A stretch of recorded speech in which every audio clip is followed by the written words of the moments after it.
Hello everyone, this is the video number 11 for NET students. In previous video, in video number 10, we have started the chapter number 3. In that video, we have seen the current density, Ohm's law, okay, conductivity, resistivity, various things, and also we have done some MCQs based on that. Now, today we will start with mobility. Today we will see mobility, the effect of resistance. Effect on resistance of temperature, then we will see series and parallel connection of resistance, and also we will see terminal voltage and EMF. Okay, we will see all these theories and we will also do the MCQs, and remaining MCQ we will continue in next video. Okay, so for we are starting with mobility. So see, what is mobility? Mobility is ability to move the charge. Okay, mobility is ability to move the charge. Mobility is directly connected to the mobile charges. Okay, अब mobile charges क्या होता है? तो अब तीन types के mostly metals होते हैं जिसमें से करंट जो है वो फ्लो कर सकता है. ओके, एक करंट फ्लो कर सकता है बैटरी में से, जो आप केमिस्ट्री में केमिकल सेल बनाते हो. ओके, इलेक्ट्रोलिसिस सेल जो बनाते हो उसमें से करंट फ्लो होता है. तो उसमें मोबाइल चार्ज क्या होता है कि पॉजिटिव एंड नेगेटिव आयंस दोनों. ओके, अब नॉर्मल मेटल, नॉर्मल कंडक्टर जो हम यहाँ पढ़ते हैं उसमें मोबाइल चार्जेस कौन कौन होते हैं? तो ओनली होता है इलेक्ट्रॉन. ओके, इलेक्ट्रॉन ही सिर्फ चार्ज लेके मूव होता है और करंट फ्लो होता है. और तीसरा होता है सेमीकंडक्टर्स. सेमीकंडक्टर्स में होल्स और इलेक्ट्रॉन्स दोनों मोबाइल चार्जेस होते हैं. ओके, तो यहाँ कंडक्टर में मोबिलिटी क्या है? तो ability to move the charge, that is the mobility.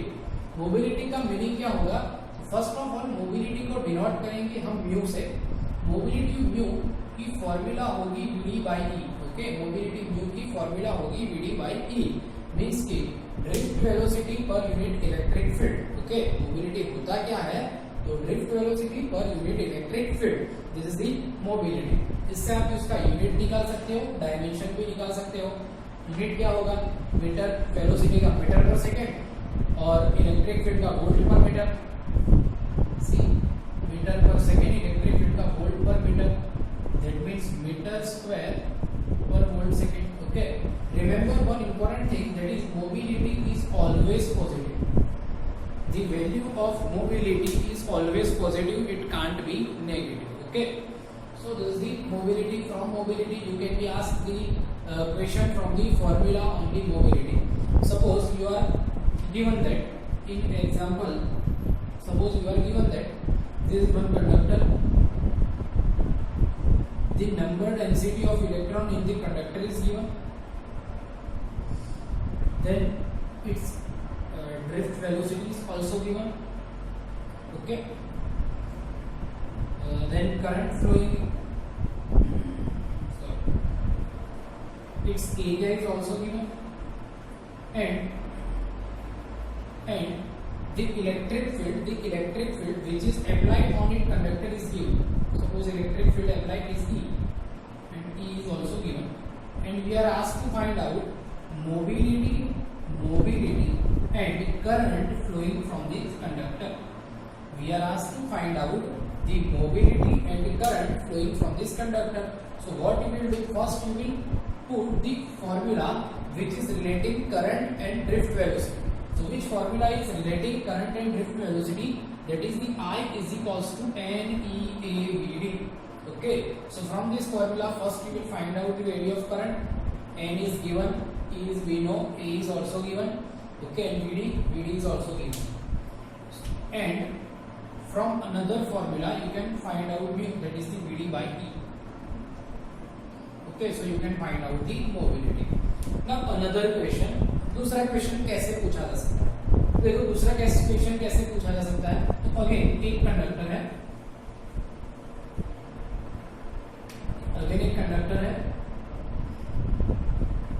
Conductor के ऊपर जो भी इलेक्ट्रिक फील्ड है E, वो कुछ अप्लाई किया हुआ है. E की वैल्यू हमें दी गई है. देन जो करंट फ्लो हो रहा है कंडक्टर में से, जो भी करंट फ्लो हो रहा है वो भी दिया हुआ है. कंडक्टर का एरिया भी गिवन है और जो नंबर डेंसिटी है वो भी दी हुई है. क्वेश्चन ये है कि मोबिलिटी फाइंड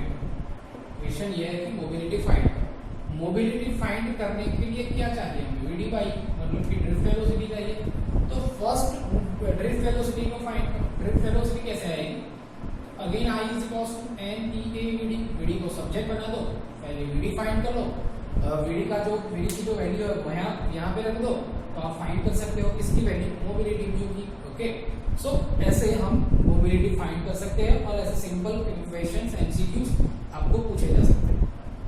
अब मोबिलिटी के बाद का जो टॉपिक है वो है effect of temperature on resistance. Okay, effect of temperature on resistance. तो पहले देखो कि हमने लास्ट लेक्चर में रेजिस्टेंस देखा था कि रेजिस्टेंस किस किस चीज पे डिपेंड करता है। तो रेजिस्टेंस मोस्टली कौन सी चीज पे डिपेंड करता है, रेजिस्टिविटी पे डिपेंड करता है, मींस कि मेटल पे, मटेरियल पे, type of material, then length पे डिपेंड करता है, एरिया पे डिपेंड करता है और टेम्परेचर। अब हमने ऑलरेडी देख लिया था कि रेजिस्टेंस लेंथ पे कैसे डिपेंड करता है, एरिया से कैसे डिपेंड करता है, वो हमने देखा था किसमें R is equals to rho L by A, ये फॉर्मूला हमने देखे। Okay, R is equals to rho L by A से पता चलता है कि रेजिस्टेंस मटेरियल पे, लेंथ पे और एरिया पे, ये तीनों पे डिपेंड करता है। अब रेजिस्टेंस टेम्परेचर पे भी डिपेंड करता है, तो टेम्परेचर पे कैसे डिपेंड करता है, तो उसकी फॉर्मूला क्या आएगी, इसके एमसीक्यू कैसे आएंगे देख। तो रेजिस्टेंस टेम्परेचर पे डिपेंड करता है, उसकी फॉर्मूला ऐसे आएगी, R is equals to R0 1 plus alpha T minus T। Okay, ये आप एक फॉर्मूला याद रखो, मैं समझाता हूँ ये फॉर्मूला का मीनिंग क्या है, कैसे फॉर्मूला हम अप्लाई करेंगे। बट ये फॉर्मूला है first R is equals to R0 1 plus alpha T minus T0। ये फॉर्मूला कैसे अप्लाई करेंगे, सपोज ये कंडक्टर है, इनिशियली इसका टेम्परेचर T0, इनिशियली इसका टेम्परेचर क्या है T0, उस टाइम पे उसका resistance R is equals to R0। Okay, initially इसका टेम्परेचर T0 है और R is equals to resistance R0 है। अब इसका टेम्परेचर हमने बढ़ाया तो इसका टेम्परेचर T0 से T होगा।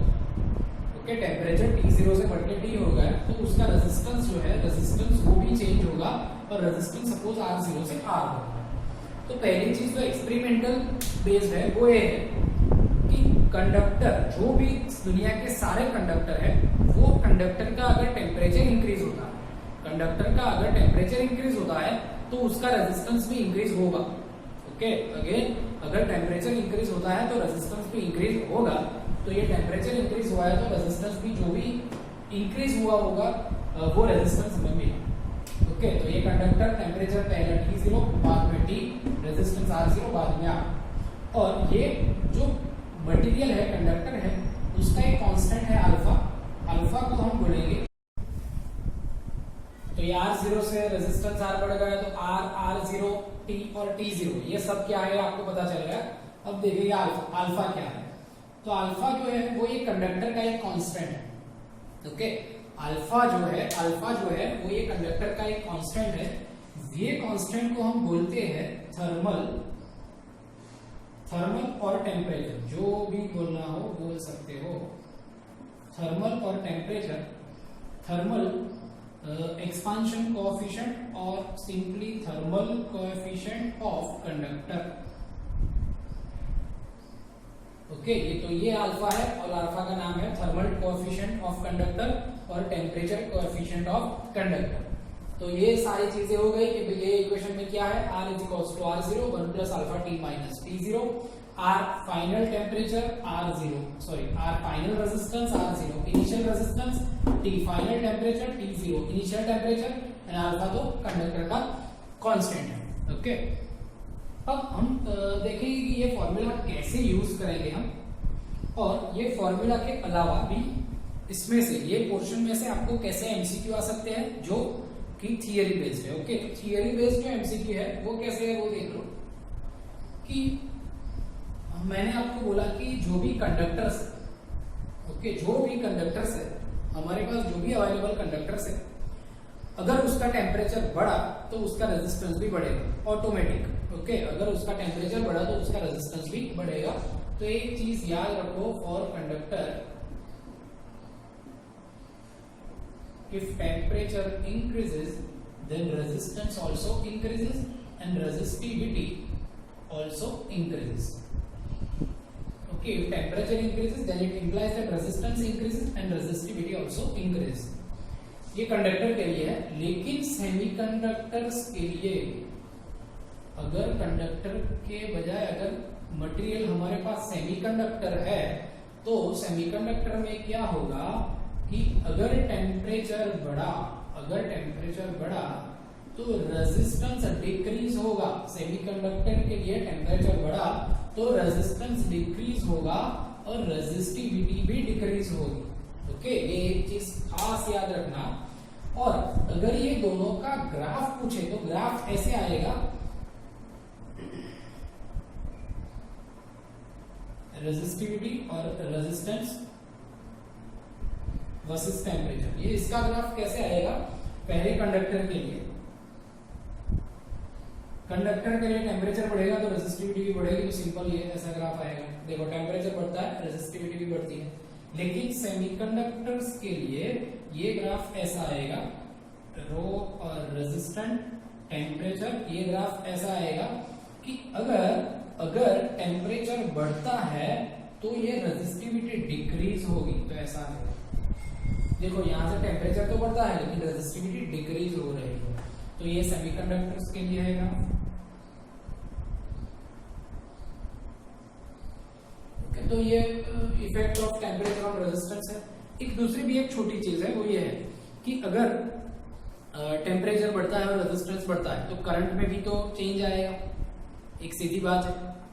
ओके, टेम्परेचर बढ़ा, अगर रेजिस्टेंस चेंज हो गया, करंट क्या होता है, I is equals to V upon R। Current change हो गया, अगर रेजिस्टेंस बढ़ गया तो करंट ऑब्वियसली चेंज होगा। अब ये चेंज ना हो, बहुत सारा चेंज ना हो, इसके लिए जो हमारे आसपास जो भी इलेक्ट्रिक डिवाइसेस है उसमें ऐसे मटेरियल, ऐसे कंडक्टर यूज करने चाहिए कि जिसका रेजिस्टेंस टेम्परेचर चेंज होने से बहुत ज्यादा चेंज ना हो। ओके, मींस टेम्परेचर तो चेंज हो लेकिन रेजिस्टेंस बहुत चेंज ना हो, ऐसे कंडक्टर हमें यूज करने चाहिए। ऐसे मटेरियल कौन कौन से हैं? तो एक तो नाइक्रोम है, दूसरा मैंगनीज है, एक कॉन्स्टेंट है। अगर इलेक्ट्रिक डिवाइसेस में, वायर्स में अगर ये यूज करे तो टेम्परेचर तो बढ़ेगा लेकिन उसका रेजिस्टेंस बहुत चेंज होगा नहीं। ओके, तो याद रखना है ऐसे मटेरियल, एक तो नाइक्रोम, दूसरा मैंगनीज, तीसरा कॉन्स्टेंट। और अब इसे किससे यूज करते हैं, कैसे यूज करते हैं? तो वायर बाउंड रेजिस्टेंस बनाने के लिए।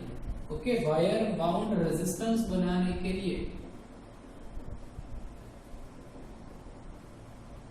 याद रखना, ये वायर बाउंड रेजिस्टेंस बनाने के लिए ये मटेरियल यूज होते हैं। क्यों यूज होते हैं? तो प्रॉपर्टी कौन सी? तो टेम्परेचर बढ़ेगा लेकिन रेजिस्टेंस बहुत चेंज होगा नहीं, इसके लिए वायर बाउंड रेजिस्टेंस में nichrome, constant and manganese use होता है। ओके, तो ये सारी छोटी छोटी चीजें। अब इसमें से एमसीक्यू कैसा आता है? नीट में 1 से 2 बार इसमें से एमसीक्यू आ चुका है। ये ऐसा था कि आपको 4 मटेरियल दिए हुए हैं। ओके, कोई भी 4 मटेरियल दिए गए हैं कि मान लो कि आपको ये ऐसे कुछ 4 मटेरियल दिए हुए हैं। क्वेश्चन ये है कि नीचे जो चारों मटेरियल दिए हुए हैं वो चारों मटेरियल में से अगर टेम्परेचर बढ़ाया जाए तो कौन से मटेरियल का रेजिस्टेंस नहीं बढ़ेगा?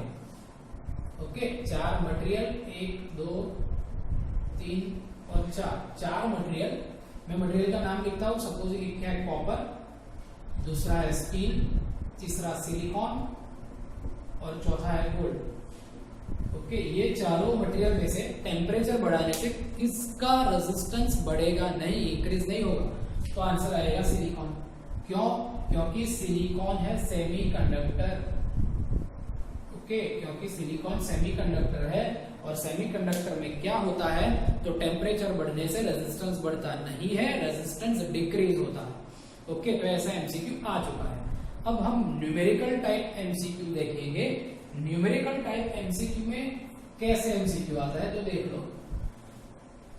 न्यूमेरिकल टाइप एमसीक्यू में फर्स्ट एमसीक्यू, सपोज हमें बोला गया कि ये एक कंडक्टर है। ओके, ये एक कंडक्टर, इसका initial temperature, initial means T0 temperature 50 degree Celsius है और इनिशियल रेजिस्टेंस 5 ओम है। बाद में इसका टेम्परेचर बढ़ा दिया हमने, तो जो फाइनल टेम्परेचर है वो 100 डिग्री सेल्सियस है और जो रेजिस्टेंस है वो 7 ओम है। ओके, ये conductor, okay, initial temperature, initial resistance, final temperature, final resistance.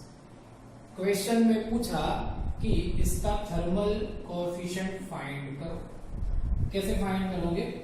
तो R is equals to R0 1 plus alpha t minus T0। Okay, अब इसमें से अल्फा फाइंड करना है, बाकी सारी चीजें दी गई है।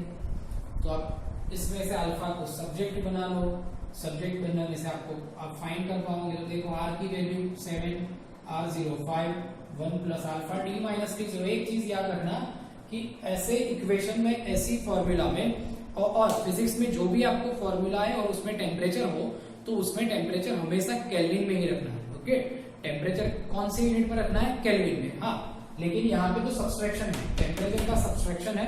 अगर टेम्परेचर का सब्सट्रैक्शन हो तो आप केल्विन में भी रख सकते हो और डिग्री सेल्सियस में भी रख सकते हो। ओके, लेकिन याद रखना फिजिक्स में कोई भी फॉर्मूला हो और टेम्परेचर हो तो उसमें टेम्परेचर केल्विन में ही आएगा।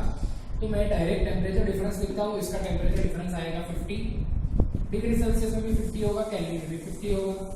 7/5 is equals to 1 plus 50 alpha. Okay, तो हम बोल सकते हैं कि 50 alpha is equals to 7/5 minus 1। ये सॉल्व करोगे तो आपको अल्फा की वैल्यू मिल जाएगी। याद रखना ये अल्फा की जो वैल्यू मिलेगी उसका यूनिट होगा पर डिग्री सेल्सियस और पर degree kelvin. Okay, 1 degree Celsius और 1 डिग्री केल्विन, ये उसका यूनिट होगा। तो ऐसे सिंपल एमसीक्यू है वो पूछे जाते हैं, ये भी नेट में पूछा जा चुका एमसीक्यू है। अब नेक्स्ट एमसीक्यू देखेंगे।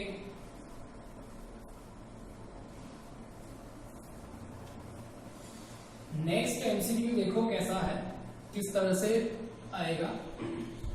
डायरेक्ट रेजिस्टेंस नहीं दिया होगा, डायरेक्ट रेजिस्टेंस आपको नहीं देंगे और एमसीक्यू ऐसे आएगा कि ये एक अगेन एक कंडक्टर है, ये कंडक्टर एक बैटरी के साथ कनेक्ट किया हुआ है।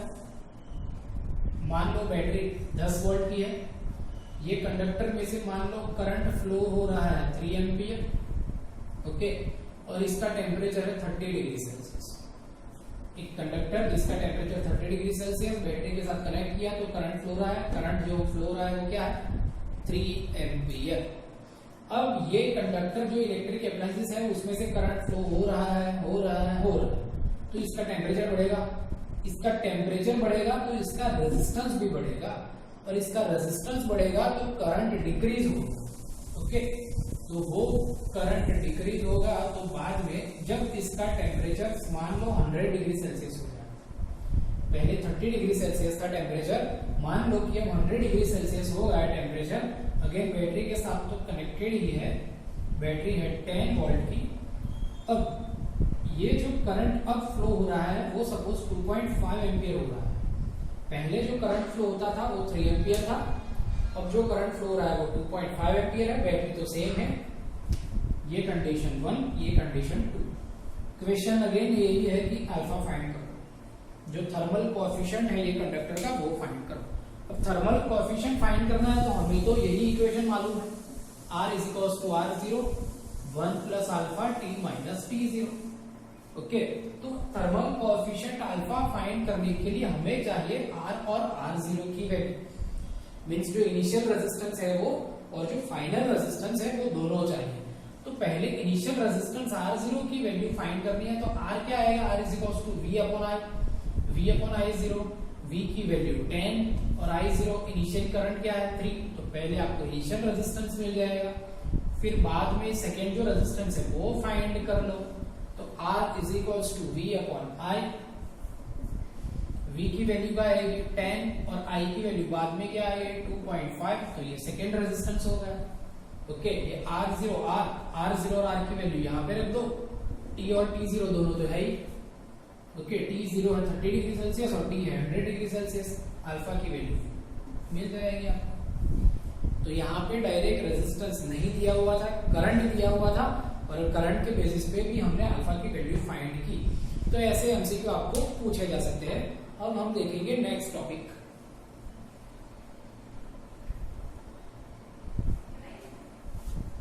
अब नेक्स्ट टॉपिक क्या है वो देखो। नेक्स्ट टॉपिक में हम पावर देखेंगे कि अगर कोई कंडक्टर को बैटरी के साथ कनेक्ट किया जाए तो पावर कितना आता है, इलेक्ट्रिक पावर। ये एक छोटा सा टॉपिक है, इलेक्ट्रिक पावर। ये कंडक्टर को बैटरी के साथ कनेक्ट कर दिया, बैटरी है 20 वोल्ट की, इससे कंडक्टर में से सपोज आई करंट फ्लो हो रहा है, तो कंडक्टर के अक्रॉस पावर कितना कंज्यूम होगा वो देखेंगे हम। तो कितना पावर कंज्यूम होगा ये इलेक्ट्रिक डिवाइसेस में, ये हम देखेंगे। बैटरी है 20 वोल्टेज की, करंट फ्लो हो रहा है I. Okay, power consume in conductor, ये जो कंडक्टर है इसमें कितना पावर कंज्यूम होगा वो देखेंगे। और सपोज ये कंडक्टर का रेजिस्टेंस आ रहा है, तो पावर जो कंज्यूम होगा उसकी फॉर्मूला आएगी वी आई। पावर जो कंज्यूम होगा उसकी फॉर्मूला आएगी वी आई। यह है electric power, power P is equals to V I. दूसरी formula P is equals to V is equals to I R होता है, तो एक और भी फॉर्मूला रख सकते हैं, आई स्क्वायर आर। तीसरी फॉर्मूला V स्क्वायर बाय आर। जो भी फॉर्मूला यूज करनी हो हम यूज कर सकते हैं। ओके, लेकिन ये कंडक्टर में जो इलेक्ट्रिक पावर कंज्यूम होता है उसकी फॉर्मूला है।